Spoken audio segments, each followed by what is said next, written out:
Damn. This is technology. All right. Today we have Sergio Carota on the podcast. Thank you Damn. very much for joining us today, Sergio. I know you have a very busy schedule on the weekend. You like to sleep, go to the gym and eat. So very, very busy. Among other stuff, yeah. Well, yeah, tell us a little bit about you. Why did you decide to move to the US to study so high school, college, and master?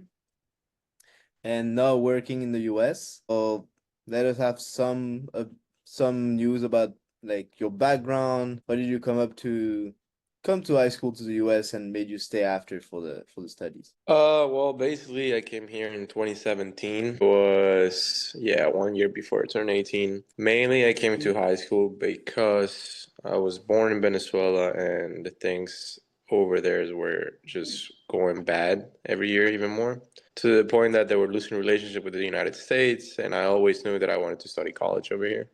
Because all my brothers came over here to study college, so I was not going to be the only one to not study college over here. So seeing all those relationships deteriorate with the U.S. and Venezuela, me and my parents made a decision of, hey, let's just try to move to the U.S. faster. So let's just have you finish high school over there, and then everything over there will be easier since you'll be in high school over there. Every process for colleges and universities, in terms of like acceptance, in terms of all the legal processes, will be easier. So in 2016, the year before, we all made it. Well, it was mostly them, but I also agree with them making the decision to move to the US. So I applied to schools, high schools over here, which is the same process as applying to US colleges. If you're an international student, you still have to get your F1 visa, you still have to get your passport visa, your I-20, all the shenanigans. The only difference with high school and college is that for high schools, you can only choose a private school. You cannot go to public Oh, school. Yeah. Yeah. So it was that definitely obviously raised the cost of education because private schools in the US tend to be way more, obviously, public schools are free. Private schools tend to be expensive, and for especially international people that come over here, it's the same price difference that U.S. students have with university into it, like in-state tuition, and international students have basically out-of-state tuition for everything else. So definitely, the price of my high school was more than my undergrad. okay. So the price of the high school was more, and did you have any scholarships to come to high school, or because it was you requesting to come to a high school from a different country, you had to pay like full on or get like Yeah. outside scholarship from the high school, like a private like scholarship, like writing essays, and you get like a 5 grand scholarship or like. No, yeah. So since it was me wanting to go to high school over here, there were no scholarships that applied to me because mainly scholarships are born and made for colleges. There was little to few any scholarships in high school. If there were any, I didn't find any. So the entire price, it was paid out of pocket basically. So, so you had to pay for high school, like private high school in the US, pay for college in the US, the 4 years bachelor, and now pay for the master. Did you have any kind of scholarship in college and in the master, or did you have to Yeah. pull from pocket as well? Yeah, so in my undergrad, I had a little bit of a scholarship. It was like maybe like 20%.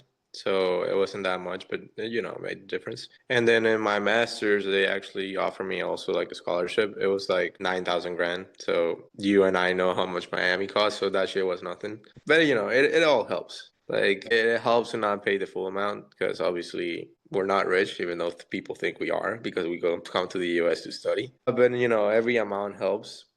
And my undergrad, the thing is with my undergrad, my first year I was in a different institution than my entire college. So I was in the University of South Carolina for my first 2 semesters, which was an expensive college.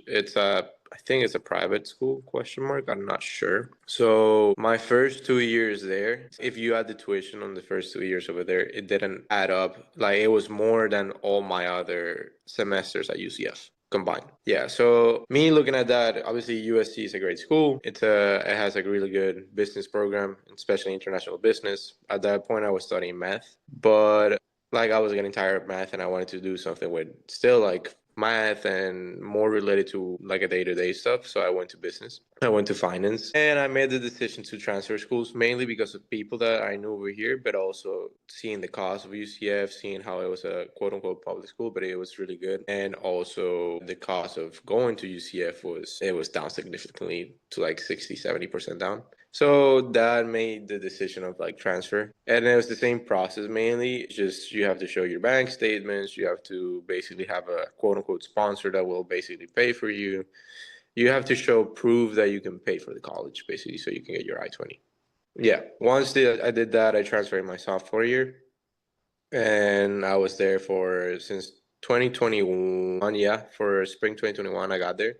And then I graduated in December of 2023, so that fall. So I did two undergraduates. So I did one in finance, and then I also did another one at the same time in marketing. So I got that dual undergraduate degree. And then after that, obviously, me thinking about the possibility of basically working right after school. But for international students, you have this thing called OPT, which is basically a way for us to work in the US without getting a sponsorship, for us to work in the US basically without having to go through all the legal processes of having to get a sponsorship, have the job sponsor you for your H-1B visa, which is the work visa. But the problem was for the undergrad that I chose, you only get 1 year of OPT. So it wasn't a STEM OPT, which you get the 24-month extension. So me thinking more about it, I was like, am I really about to go to work for a year and then really go back to school to do a master's?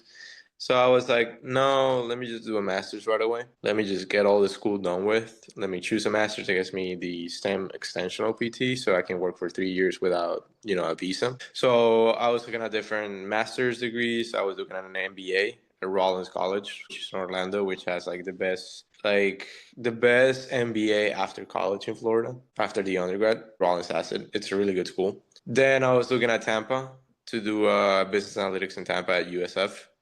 And lastly, I also applied to the University of Miami. I don't know how I came to the University of Miami in terms of like choosing the masters or like looking for the masters at UM.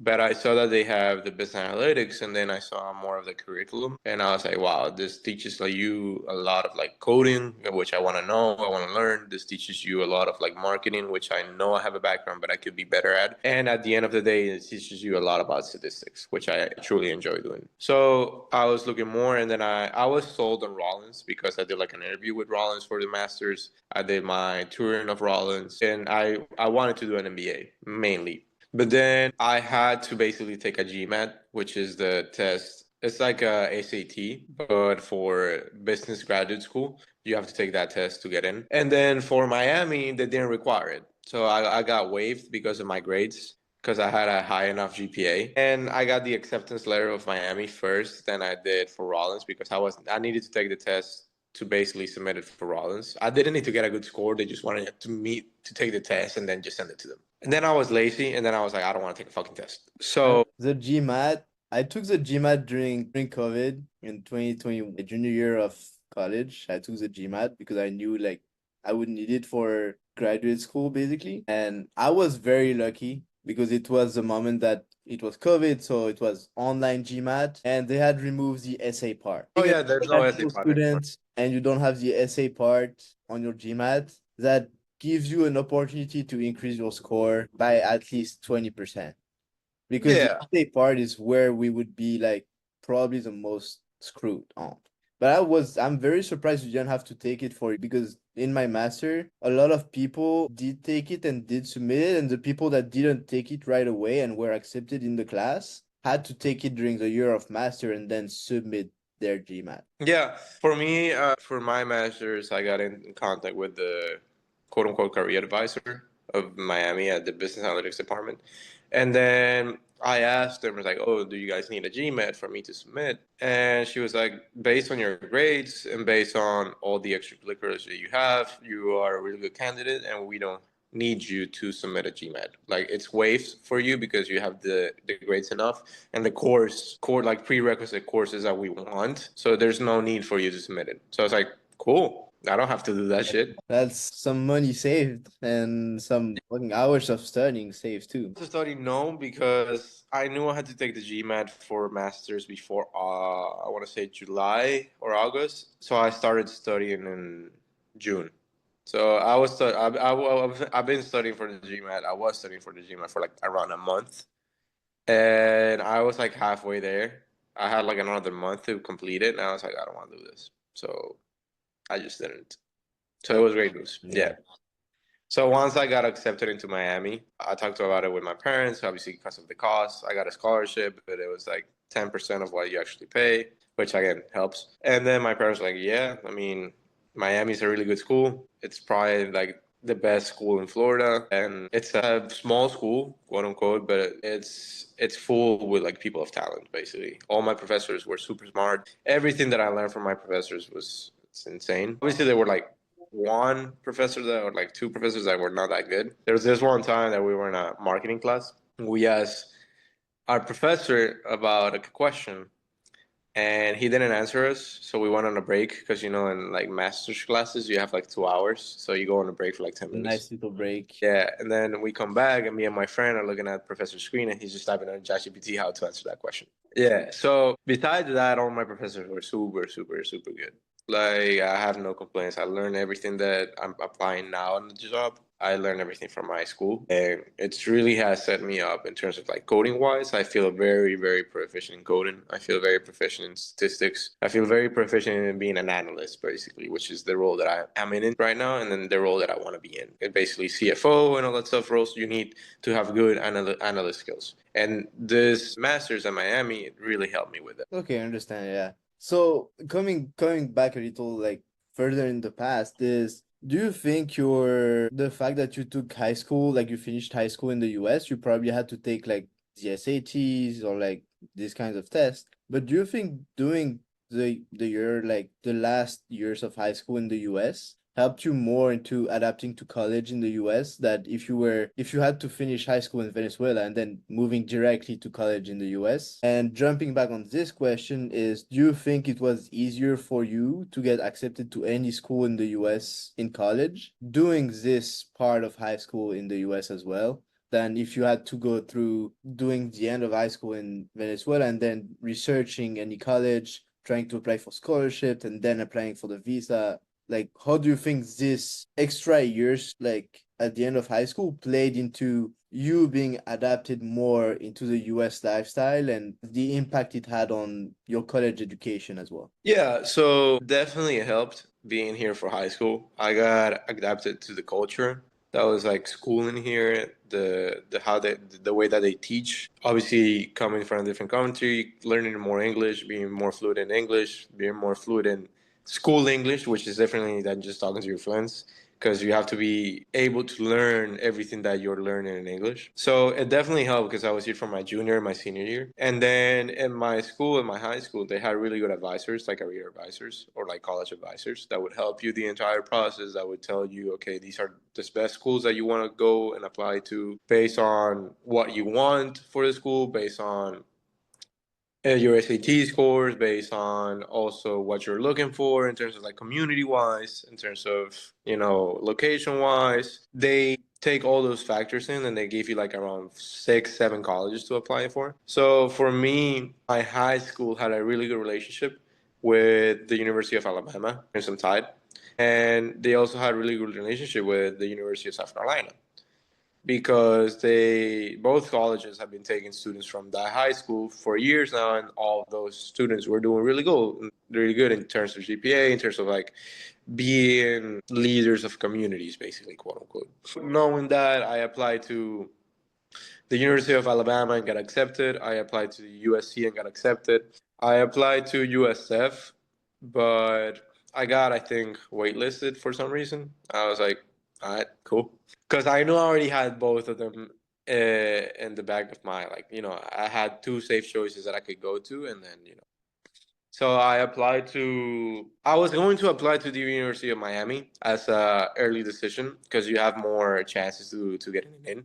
But then I was like, To be honest, I don't want to move to Miami right now, so I didn't. And then I think I applied to UCF, but I never got a response back. I don't know. Like I think I accepted USC before UCF, and I never checked my decision at UCF, basically. Fair enough. You didn't have to go, like, even for high school, you didn't have to go through any organization to help you get a scholarship or get accepted into college. Like, even for high No. school. No, so in terms of like scholarships, you have to do it on your own if you want, or your advisor applies for them. And in terms of my high school, your advisor applies for the scholarship that you qualified. They apply for everything, and then you just get a notification. And that's because you were in high school in the US. Yeah, because I was here for like my last 2 years of high school, basically. Yeah. Interesting. But so, like, if you didn't have this part of high school in the US and you didn't have like these advisors to help you, do you think being in Venezuela, like for the end of high school, like graduation, like graduating from high school in Venezuela, do you have, or do you know if you have like organizations to help you over there come to the US like for school and like help you like with the visa process, get you a college and scholarships? Or do you think it would be the same process as you did, but no organizations, like no help to go through, and you would have to do it everything yourself? So for my high school process, there we did hire an organization that specializes in colleges, but they do all types of like applications for U.S.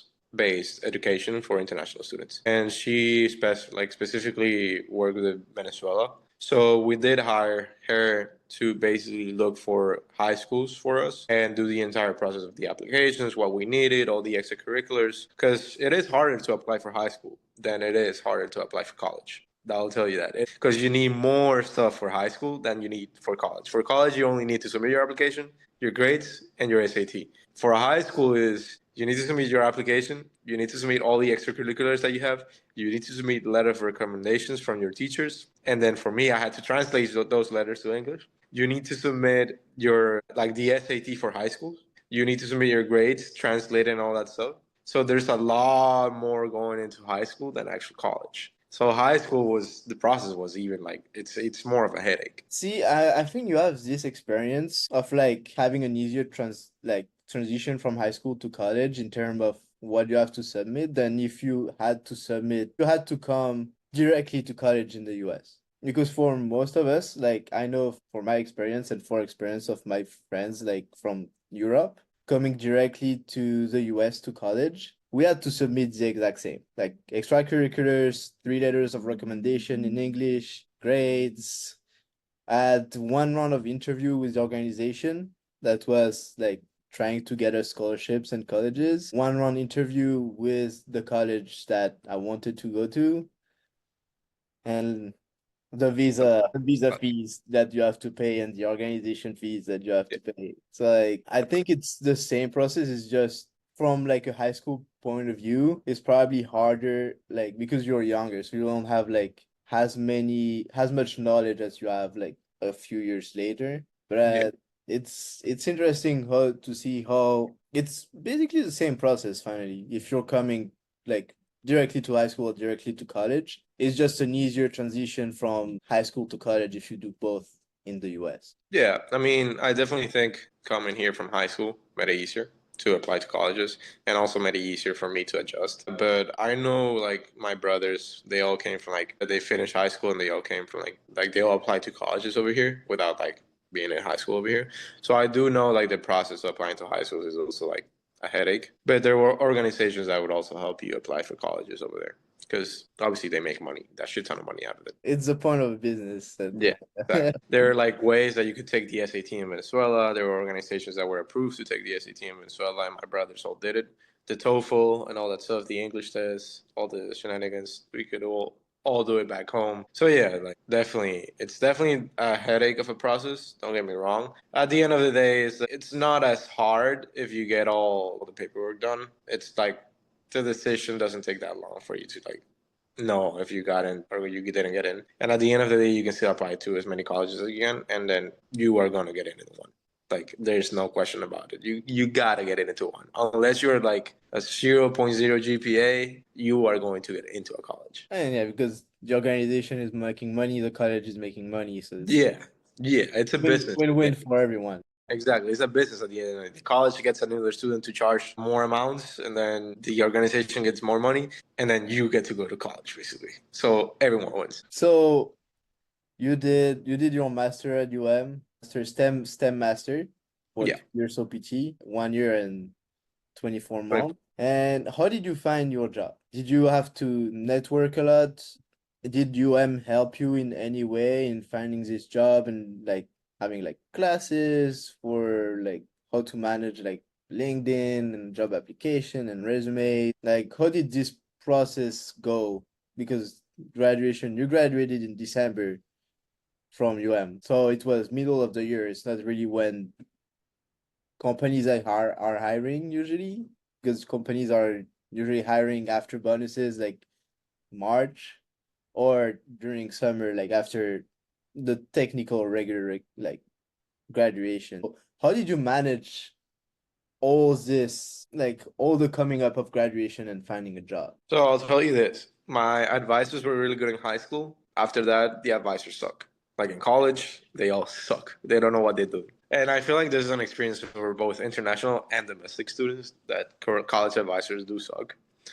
But so, okay, so I had two jobs in the past year. One that I'm currently on, and then the first one that I was like my first job out of quote unquote in college. So that job I actually started before I even graduated. I was working with them in August, since August up until May of this year. And the way that I got that job is through a referral. One of my roommates that works over there, he gave me a referral for one of the positions. And I did one interview with them. I guess they really liked me because I told them like, hey, I'm a student right now, so I can work full time in the summer, but I have to go to like part time in the school year.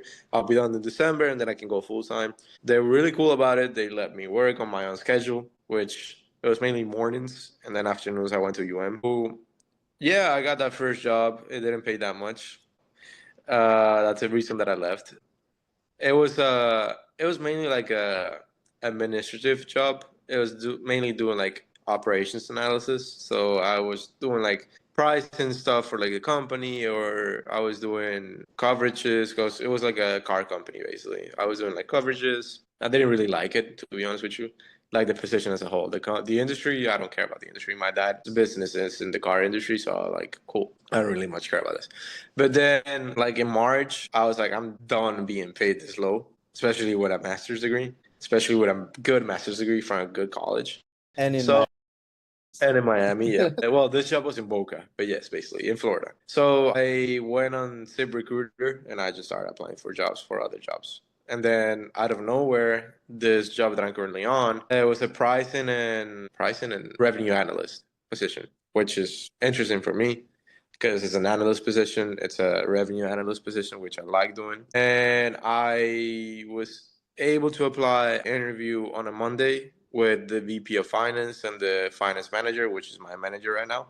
They really liked me. And then on Friday, I interviewed with the CFO and the VP of sales. They really liked me. We started having a conversation about how I basically could help the business with all the coding stuff that I know and all the statistical models that I know. And I also had a little bit of experience with Power BI, not that much, like to the extent that I have right now. But I knew a little bit, so my manager is really heavy on Power BI. So he really liked that I knew Power BI. I think that helped a lot in terms of being able to get the job. And then that Friday, I interviewed with the CFO and the VP of sales. And then the next Monday, they offered me the job. So the entire process took like a week. And then I got the offer. And yeah, so now the VP that interviewed me, both VPs of sales and finance are no longer in the company. Because the VP of finance actually left on his own to get another opportunity with a hedge fund because he was able to work remote. And the VP of sales, he got fired. okay, yeah. Uh, I don't know if that's a great thought to make when you got hired by the person. No, I mean, I'm saying the VP of finance, he was absolutely a legend. He was loved in the company and all that stuff. He was really good at his job. He just left mainly because he wanted to work remote to be closer with his family. The VP of sales, he was an asshole. He Yeah, didn't. that's the He, person I'm talking about. But but also, like your process was two rounds interviews, right? yeah, it was two interviews and Two then rounds interviews, and then the offer came like right in away. business day after. Yeah.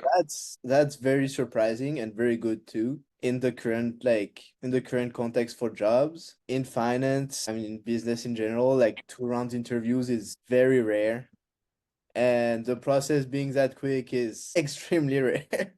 Yeah, and I've like following here like how it's going for people that are applying to jobs and or trying to change jobs and everything. Like if you have less than 3 to 4 rounds interviews and it takes you less than 2 to 3 weeks to have all the interviews, is fast. It's getting oh it, yeah, no, I know my process was really fast, which I also liked mainly because I was applying for other jobs at the same time and I knew how like difficult it was to get a job. Before I got this one, I also applied to another job in a car industry company called JM Family. It was like a senior risk analyst position, which I knew nothing about risk. So I was just interview and then obviously I didn't get it because I wasn't the most experienced at the job. But I got into 2 rounds of interviews. And then on another job, I was a financial analyst position for like a hotel holding company, basically. And I got into the first round of interviews, and then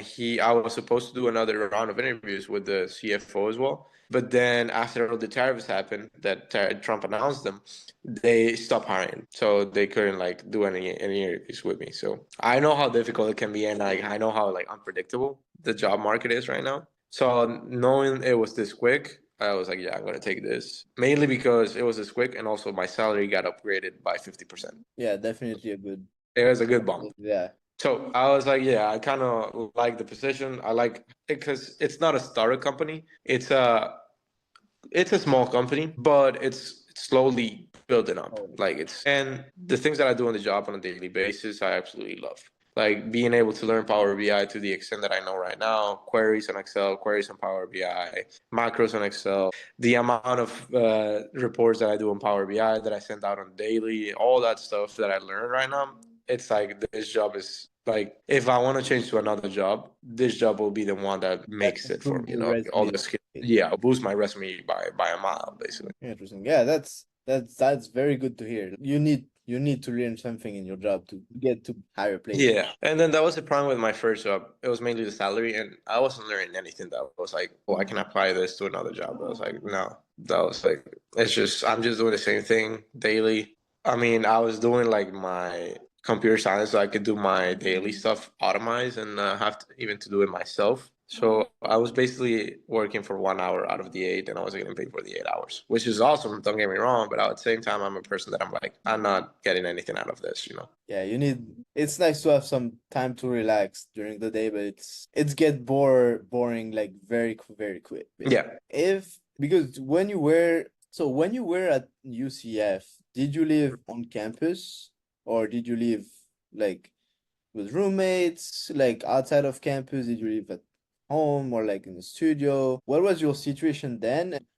Why did you decide? Because I know you were living by yourself, like for the first part at UM, and then you moved with roommates for the second semester. And you said like your roommate helped you get like introduced you to your first like basically like, your first job in a way. And do you think like being with roommates like this or like connecting with more people, internationals or non-internationals, definitely helps you to get more opportunities on like on the job market than you would ever have opportunities if you didn't like be a roommate with this person, even if you were just friend with this person, but the fact that you were roommate with him definitely improved your relationship to the point that he was comfortable for you to recommend you to someone for a job. Yeah, so